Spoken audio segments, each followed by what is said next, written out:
الحمد لله وكفى والصلاة والسلام على سيد الرسل وخاتم الأنبياء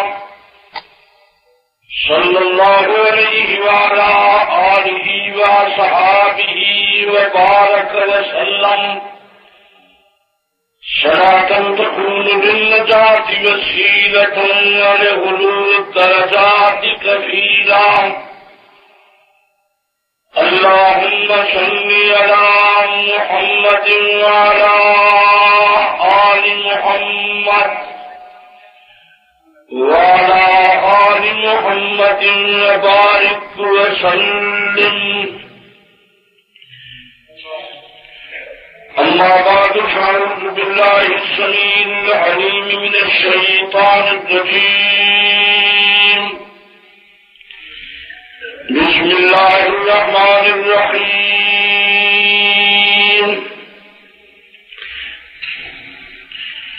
يا أيها الذين آمنوا اتقوا الله وكونوا مع الصادقين.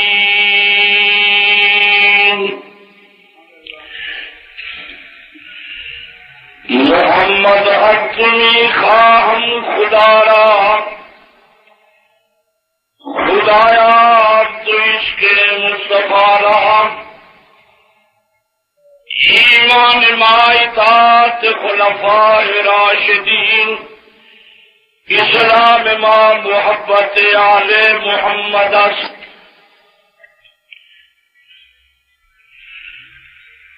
بزرگان ملت، دوستو عزیزو،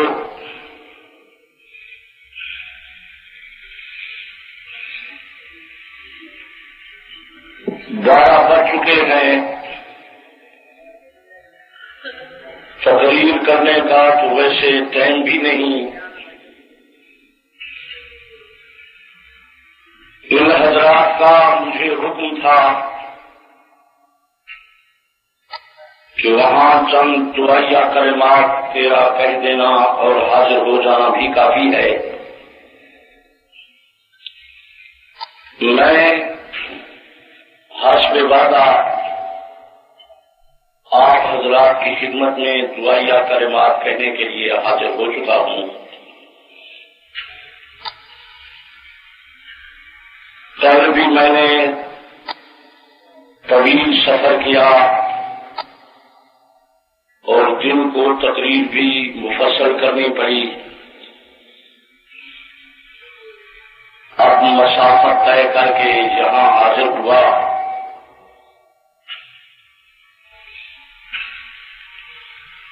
آپ حضرات جب بھی دینی جلسوں میں تشریف لائیں پوری توجہ سے بیٹھیں.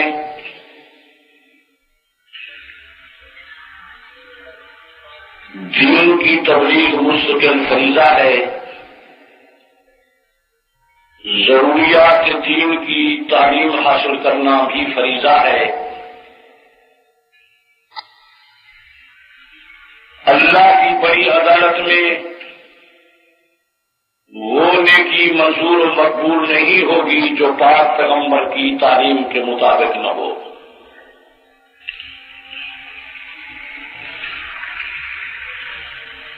میری درخواست آپ حضرات کی خدمت میں یہی ہے کہ آپ اپنے بچوں کو قرآن اور حدیث پڑھائیں. یہ دینی مدارس اسلام کے قلعے ہیں. یہ دینی مدارس اسلام کی چھاؤنیاں ہیں. ان عربی مدارس میں دین کا بنیادی کام ہو رہا ہے. تمام حضرات احباب تک بھی یہ بات پہنچائیں کہ اللہ کی بڑی عدالت میں وہ نیکی منظور و مقبول نہیں ہوگی جو پاک پیغمبر کی تعلیم کے مطابق نہ ہو. ہر مومن مسلمان ضروریات دین کی تعلیم حاصل کرے. مردوں عورتوں پر دین کی تعلیم حاصل کرنا فرض ہے۔ جب ہر گھر میں پاک پیغمبر کی مقدس تعلیم آ جائے گی تو یہ مذہبی تفرقہ خود بخود ختم ہو جائے گا۔ فرقہ بندی کی بڑی وجہ یہی ہے،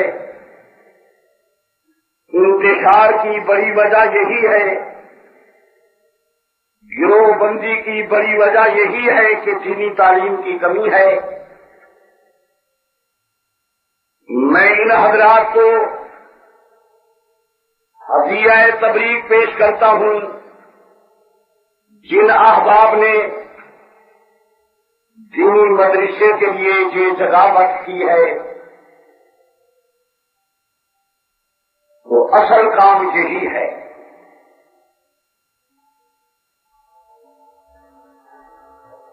ہم عالم ارواح میں تھے، اللہ تعالی نے چند ایام کے لیے ہم کو یہاں بھیجا ہے، پھر اس عارضی وطن سے ہم نے اصلی وطن کی طرف جانا ہے۔ اللہ کی بڑی عدالت میں ذرے ذرے کا حساب ہوگا۔ وہ لوگ اللہ کی عدالت میں کامیاب اور سرخرو ہوں گے جن کا عقیدہ صحیح، جن کے اعمال صحیح اور عقائد و اعمال کے لیے کسوٹی بنیادی چیز پاک پیغمبر صلی اللہ علیہ وآلہ وسلم کی ہدایات ہیں۔ میرے مشائخ اور بزرگان دین کی کوشش یہی ہے کہ ہر گھر میں پاک پیغمبر صلی اللہ علیہ وآلہ وسلم کی مقدس تعلیم آئے۔ حضور صلی اللہ علیہ وسلم نے فرمایا نذروا منازلکم بالصلاۃ وقراءۃ القرآن، اپنے گھروں کو نماز سے منور کرو، قرآن کی قراءت سے منور کرو۔ حضور صلی اللہ علیہ وسلم نے فرمایا افضل عبادت امتی قراءۃ القرآن، میری امت کی بہترین عبادت قرآن کا پڑھنا ہے۔ یہ بنیادی مسئلہ ہے، آپ حضرات اس کی طرف توجہ کریں اور ساتھ ساتھ یہ حدیث بھی شاید آپ حضرات نے پہلے نہ سنی ہو کہ یہ موت مومن کا تحفہ ہے۔ اکثر لوگ موت سے گھبراتے ہیں، بھئی موت کے سوا بہشت میں داخلہ کیسے ہوگا؟ موت کے سوا بہشت والی نعمتیں نہیں مل سکتی، موت کے سوا اللہ کا دیدار نہیں ہو سکتا۔ شاید آپ حضرات نے آج سے پہلے یہ حدیث نہ سنی اور نہ پڑھی ہو، تو آج سن لیں کہ حضور پرنور صلی اللہ علیہ وسلم نے فرمایا تحفۃ المومن الموت، موت مومن کے لیے تحفہ ہے۔ اس دار فانی سے جا کر اصلی وطن میں جب مومن پہنچے گا بہشت کے دروازے کھل جائیں گے، کسی قسم کا رنج و الم، تکلیف اور پریشانی مومن کو وہاں نہیں ہوگی، اللہ کا دیدار نصیب ہوگا۔ موت کے سوا یہ ساری نعمتیں مومن کو یہاں کیسے مل سکتی ہیں؟ یہ موت مومن کے لیے تحفہ ہے، نیک اعمال کا بدلہ موت کے بعد ملے گا۔ موت نام ہے ایک دار سے دوسری دار تک انتقال کا۔ اس جہان سے جب جائے گا تو اللہ پاک کی رحمتوں کا نزول اس پر ہوگا۔ آپ لوگ موت سے نہ گھبرائیں، آخرت کے لیے محنت فرمائیں، اللہ کے دین کا پرچم اٹھائیں، بچوں کو قرآن اور حدیث پڑھائیں، قرآن پڑھتے پڑھتے اللہ کی بڑی عدالت میں پہنچ جائیں تو اللہ کی قسم ہے آپ کے لیے بحث کے حور و قصور انتظار کر رہے ہیں، بحث کے بعد آپ لوگوں کے لیے تیار ہیں، قرآن بحث بھی آپ کی انتظار کر رہی ہے۔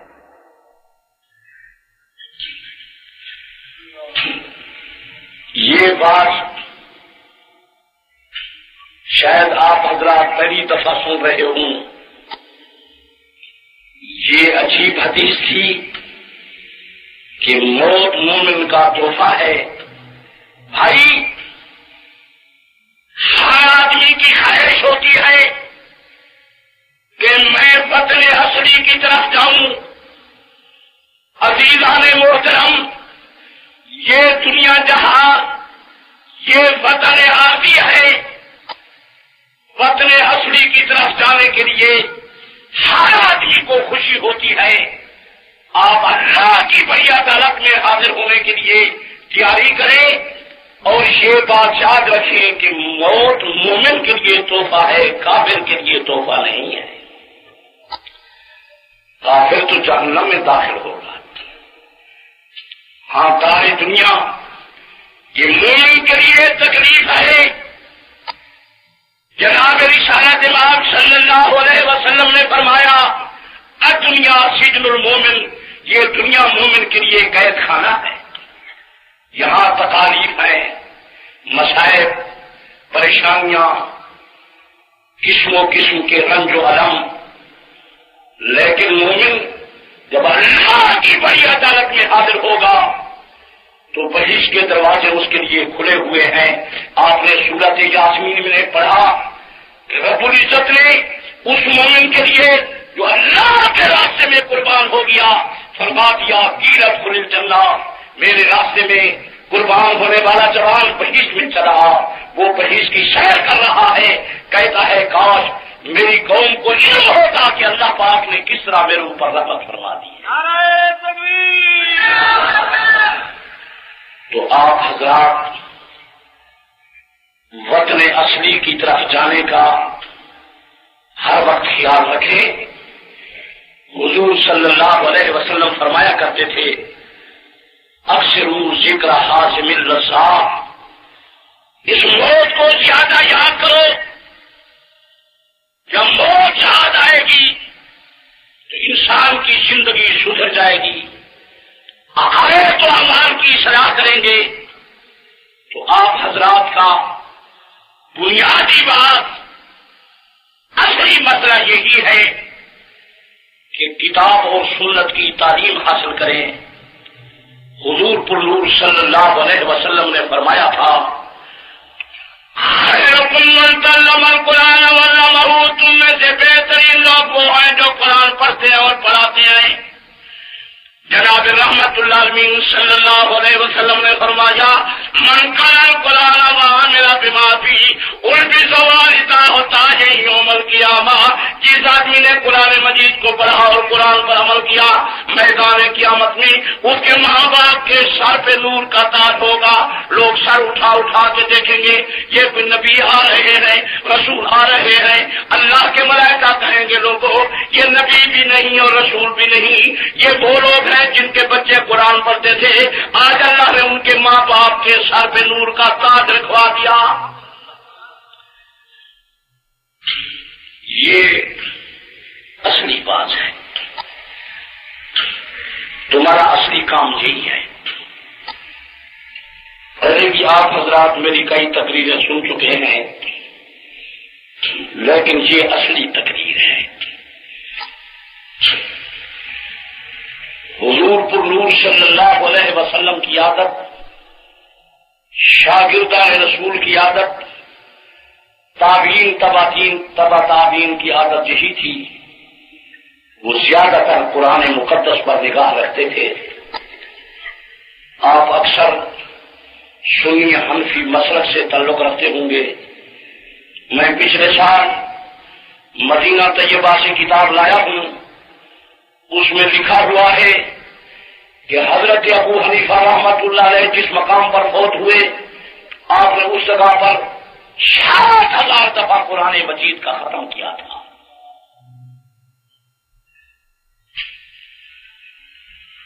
اور دوسری کتاب میں لکھا ہوا ہے کہ حضرت امام شافعی رحمۃ اللہ علیہ کو ایک مسئلے کی ضرورت تھی. 3 دن میں 9 بار قرآن مجید کا ختم کیا کہ مسئلے کو قرآن مقدس سے تلاش کر رہے ہیں. تو آپ اپنے سینے کو قرآن مجید کی تختی بنائیں. دل دماغ پہ نور ہوگا. اللہ کی قسم ہے دین کے سارے مسئلے خود بخود سمجھ آ جائیں گے.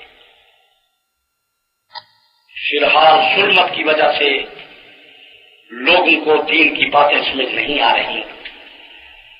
قرآن کی تلاوت کرنے سے دل دماغ میں نور پیدا ہوتا ہے.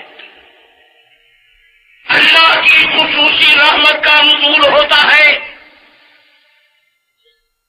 یہ جتنے مسائل و آرام آ رہے ہیں قرآن کی دوری کی وجہ سے آ رہے ہیں. میں نجف اشرف سے یہ کتاب لایا ہوں.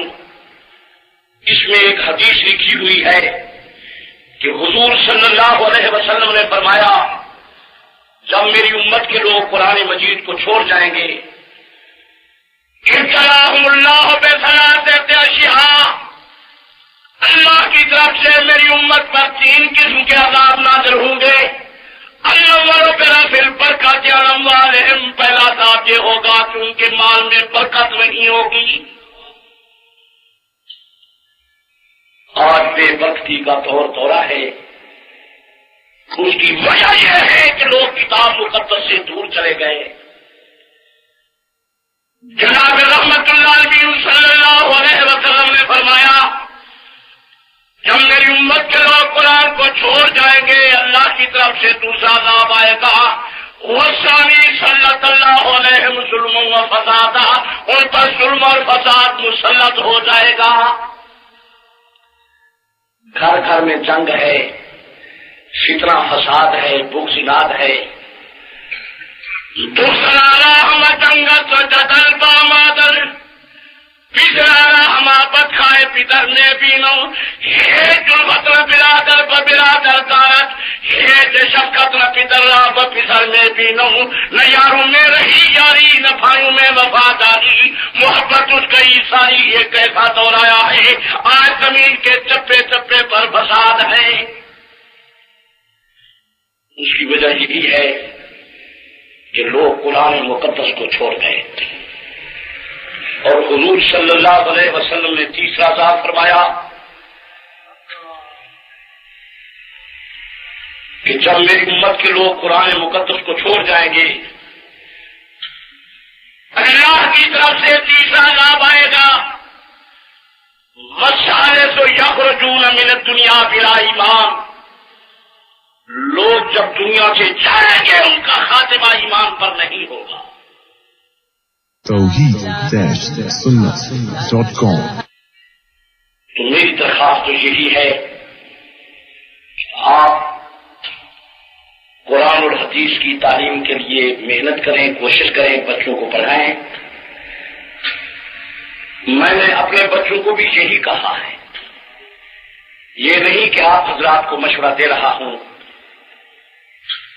کالج بھی میرے سامنے ہیں، مل اور کارخانے بھی دیکھ رہا ہوں، ممبر صاحبان بھی میرے سامنے ہیں. لیکن میں نے اپنے بچوں کو کہا کہ بچے قرآن اور حدیث پڑھو. اللہ کے فضل سے میرے 2 بیٹے مولوی عبدالغفار اور مولوی عبدالجبار دینی تعلیم سے فارغ ہو چکے ہیں، اور تیسرا بیٹا حافظ عبداللطیف قرآن مجید حفظ کرنے کے بعد وہ دینیات پڑھ رہا ہے. اس سال غالباً اس کے اسباق ہدایہ اور شرح ملا جامی ہیں. باقی بچے اگر میری زندگی میں انہوں نے تعلیم کا سلسلہ شروع کیا، بڑے ہوئے تو میں کوشش کروں گا کہ وہ کتاب و سنت کی تعلیم حاصل کریں. یہ دین ہے. یہ دنیاوی ساز و سامان، عیش و آرام، یہ عارضی سلسلہ ہے. اس لیے حضرت علی فرمایا کرتے تھے، لوگوں ایسا یتیم الذی قد مات والدہ، ان الیتیم یتیم العلم ولا تبی. یتیم وہ آدمی نہیں جس کا ماں باپ مر جائے. یتیم وہ ہے جس کے پاس تعلیم و تعلیم نہیں. یتیم وہ ہے جس کے پاس دین و قرآن نہیں. جس کے ماں باپ مر گئے، رشتے دار وارث ہو جائیں گے. جس کے پاس دین اور قرآن نہیں، اس کے وارث جناب محمد الرسول اللہ بھی نہیں.